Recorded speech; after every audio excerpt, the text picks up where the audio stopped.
বেশ নিয়ে সিপিআই এর নেতা ভারতের প্রাক্তন স্বরাষ্ট্রমন্ত্রী ইন্দ্রজিৎ গুপ্ত সরাসরি পরিসংখ্যান দিয়ে বাংলাদেশি অনুপ্রবেশের কথা স্বীকার করেছেন। কেন্দ্রের আরেকজন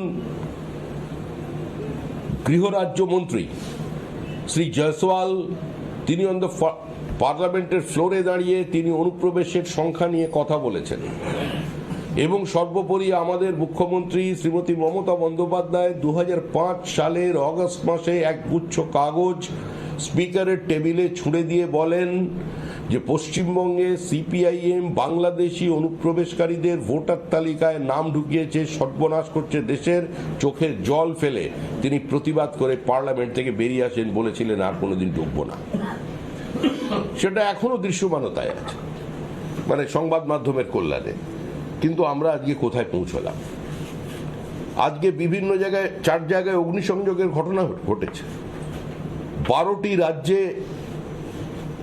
এসআইআর চলছে, কিন্তু এ ধরনের প্রাণনাশের ঘটনা, অগ্নিসংযোগের ঘটনা, গান্ধীজির মূর্তি ভাঙার ঘটনা, বিডিও অফিসে আগুন লাগানোর ঘটনা, বিএলওর স্বামীর ওপরে প্রাণঘাতী আক্রমণের ঘটনা, বিএলওদের গান পয়েন্টে রেখে আজকে বিভিন্ন ধরনের মিথ্যা নথিকে আপলোড করাতে বাধ্য করা এবং তার কারণে বৈধ ভোটারকে অবৈধ বানানোর প্রক্রিয়া যেভাবে বিএলওদের মধ্যে দিয়ে করা হয়েছে, তার কারণে আজকে কিছু মানুষকে ডেকে পাঠানো হচ্ছে।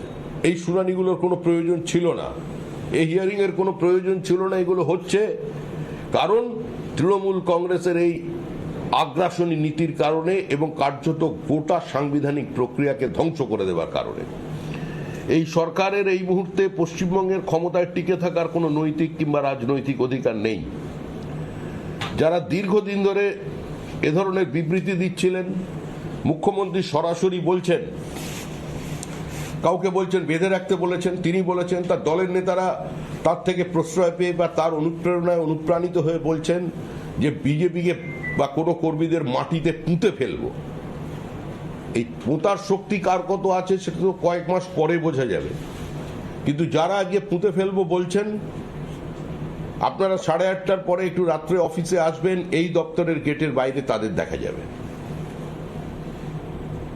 তো এইটা হচ্ছে পশ্চিমবঙ্গের পরিস্থিতি। আমরা আশা করব রাজ্যের গণতন্ত্রপ্রেমী, মুক্তমনস্ক, স্বাভাবিক মানুষজন যারা আছেন তারা নিজের এবং নিজের পরিবারের নিরাপত্তার স্বার্থে, ভবিষ্যৎ প্রজন্মের স্বার্থে, পশ্চিমবঙ্গের এই হিন্দু হোমল্যান্ডকে অটুট রাখবার স্বার্থে দল মত নির্বিশেষে এর বিরুদ্ধে প্রতিবাদ করবেন, এর বিরুদ্ধে প্রয়োজনে রাস্তায় নামবেন। কারণ এই অরাজক ব্যবস্থা দীর্ঘদিন মেনে নেওয়া যায় না।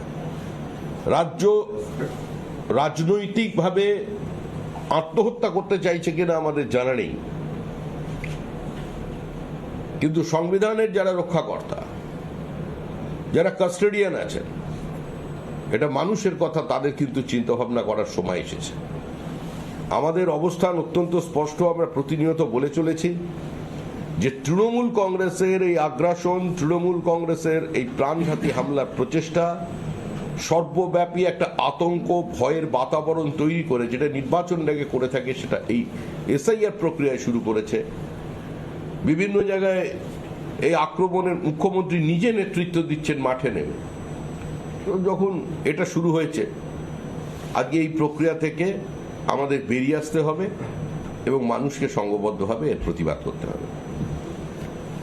এসআইআর তো সাংবিধানিক প্রক্রিয়া, সেখানে মুখ্যমন্ত্রী তো সংবিধানের জায়গায় রয়েছে, তাহলে আর একটা সংবিধানের সঙ্গে সংঘাত। আপনি কিছুক্ষণ আগে বলেন যে তাহলে এসআইআর তো বিলম্বিত হবে, তাহলে নির্বাচন। আমাদের অবস্থান অত্যন্ত স্পষ্ট। পশ্চিমবঙ্গে এসআইআর কে সম্পূর্ণ না করে, এসআইআর এর প্রক্রিয়াকে মসৃণ না করে, ফর্ম 6 ফর্ম 7 জমা না নিয়ে পশ্চিমবঙ্গে নির্বাচন করা যাবে না। এসআইআর কে শেষ করতে হবে। প্রত্যেক বিএলও টুর যে ফর্ম নিয়ে তারা যাচ্ছেন, যে কোনো রাজনৈতিক দলেরই হোক, সে তৃণমূল কংগ্রেস হতে পারে, বিজেপি হতে পারে, সিপিএম কংগ্রেসের হতে পারে, যে কোনো রাজনৈতিক দলের হোক, যখন আইন তাকে সেই অধিকার দিয়েছে ফর্ম 6 জমা করার, ফর্ম 7 জমা করার, সংযোজন এবং বিয়োজনের, বা কোনো জায়গায় তার নির্দিষ্ট সন্দেহ কিংবা প্রতিবাদটাকে রেজিস্টার করার অফিসিয়ালি, আজকে সেই সুযোগ তাকে দিতে হবে। আমি অবরোধ করে রাখবো, পুলিশকে নামিয়ে দেওয়া হয়েছে রাস্তায়, পুলিশের একটা অংশকে অর্গানাইজড ভাবে বিভিন্ন বিডিও অফিসের সামনে তাদের পোস্টিং হয়েছে। এখানে পুলিশের কি কাজ? পরিস্থিতি নিয়ন্ত্রণ করতে যদি ব্যর্থ এখানে হয়ে যায়, তাহলে